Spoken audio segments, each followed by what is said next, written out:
Bine ai venit! V-am regăsit la un nou episod și astăzi jucăm jocul acesta. Nu știu de ce m-am spălat așa grasă. Nu că m-aș duce în partea asta.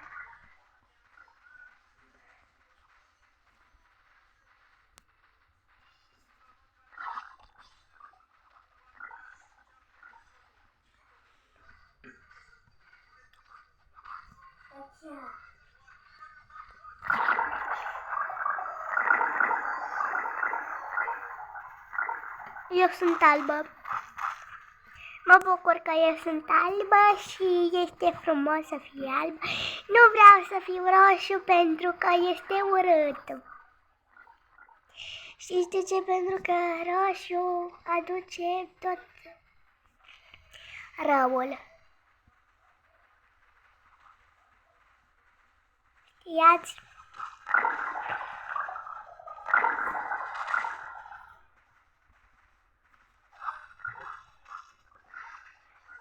Așa, o să-l fac și pe el albă sau... Da, albă să-l fac.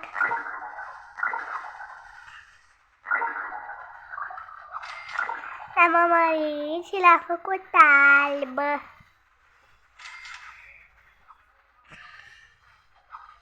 Oh, că nu mai pot să trec. Ce ne facem noi, măi? M-am făcut roșie, roșie, roșie. M-am făcut roșie. Ce frumos, m-am făcut roșie. Așa, hai să mergem pe aici. Of, da, nu pot să urc, nu pot. Ei, am putut să urc. Nu mă casă pe stâlpul ăsta. Și vreau să omor oamenii. Ați venit pe tine, puteți să omorâm. Hai să omorâm pe asta.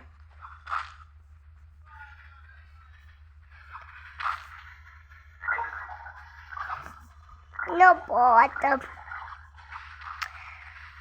Ai. De ce?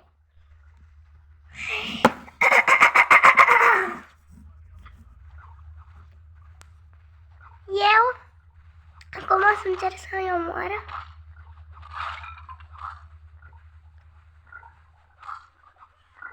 Ei, acum îi omor.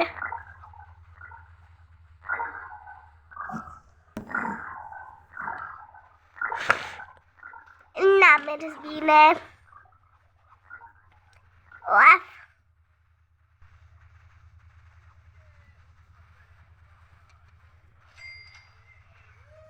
Nu mă mai atacă că te bat.